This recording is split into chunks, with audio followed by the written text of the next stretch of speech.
So we're here at the Business Analysis Conference Europe 2022, and I've managed to collar a speaker who's spoken about a really interesting topic, one that certainly I'm hearing more and more about, which is product management, and in fact co-authored a book which is literally just out entitled Digital Product Management. So I'm really pleased to say we have Sallie Godwin with us here today. So Sallie, thank you very much for joining us. And I mean, congratulations. I know you co-authored the book with Kevin Brennan, Philip Hendricks, two people who I'm sure viewers of this will have also be familiar with. So my first question has to be, what inspired you to write it? Oh, thanks, Adrian. Yeah, it's great to be here, and it's been quite a long journey actually to get the book and finally hold it in my hands. So originally, I spoke at this conference. I think it's probably 2 or it might even be 3 years ago now, about the difference between business analyst roles, product ownership roles, and product management roles. And at the same time, Kevin and Philippe were kind of starting on pulling the book together, and they were sort of looking for other people to contribute. So I got into a conversation with the brilliant publishing team from the British Computer Society, and we started collaborating on the book. And I've learnt so much from the writing process with Kevin and Philippe, because they've got so much experience in the area of product management.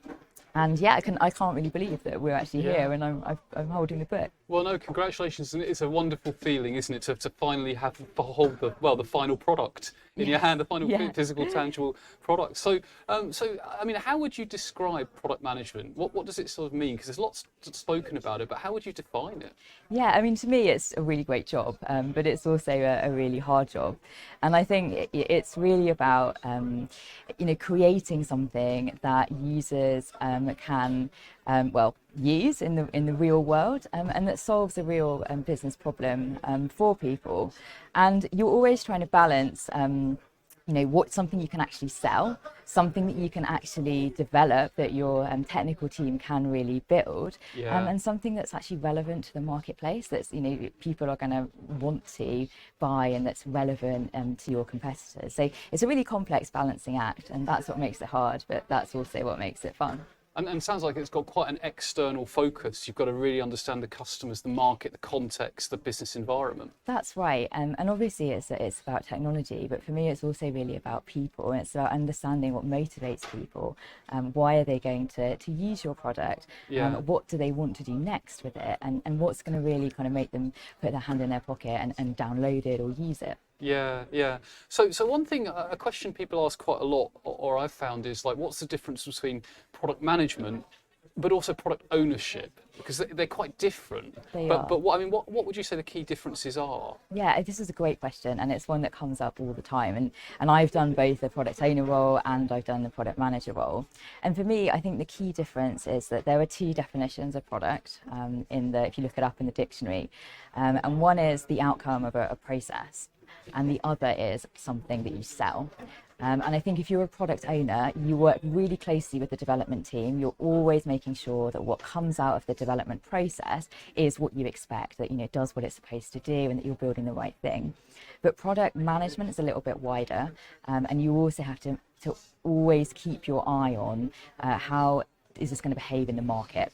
And actually it kind of predates technology in a way. You're always kind of producing something, you're thinking about why is that thing going to be saleable over something else, right? So it's about competitors, it's about value, and it's about your position in the marketplace too. Which is presumably a discipline that's as old as commerce itself, really, well, exactly, in one sense or another. So I'm intrigued, because of course the title is around digital product management. Why was the sort of digital element there? Yeah, that's a really good question as well. And I think there's so much to say about product management that in some senses you do have to kind of narrow it down a little bit.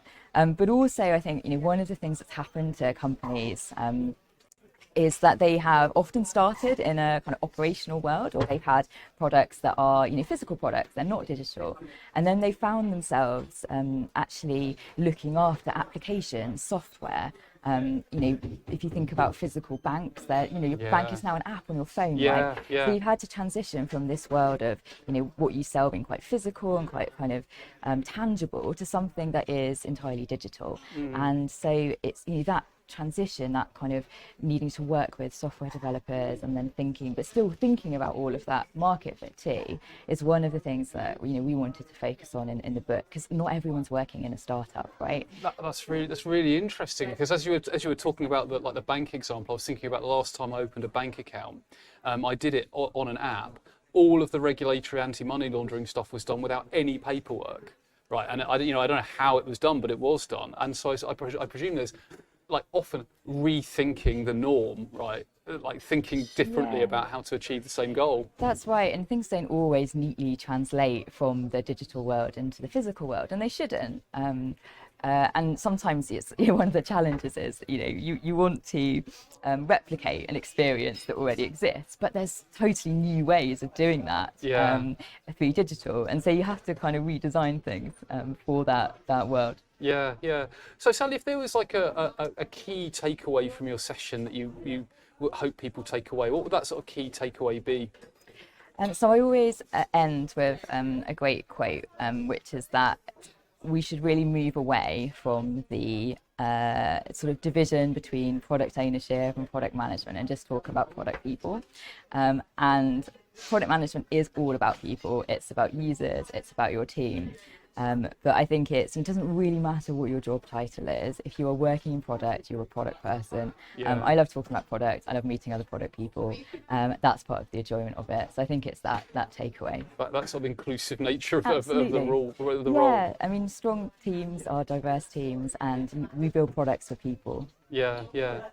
Fantastic. So I'm sure people will want to go and buy the book, find out more about what you do. Where can people buy it, and how can people connect with you and find out more about what you do? Sure. Well, right here at the conference, the BCS publishing team have a stand. You can visit their website. The book's also available on Amazon. It's also in Blackwell's bookshop as well. You can connect with me on LinkedIn. And yeah, as I say, I'm always happy to talk about product because it's something I find really interesting. Fantastic. No, brilliant topic. And thanks for taking the time to have a chat today, Sally. No, it's been a pleasure. Thanks for talking to me. Excellent. Well, I hope you've enjoyed that interview. If you have, do get your hands on a copy of the book. Available on Amazon, not just in the UK. So if you're tuning in from abroad, that might be your best way. Or the BCS website if you're in the UK. And I think there are discounts for BCS members and that sort of thing. So we'll be getting as many interviews as we can while we're here at the conference. So do stay tuned on social media. We'll get them edited and out to you as soon as we can. But bye for now.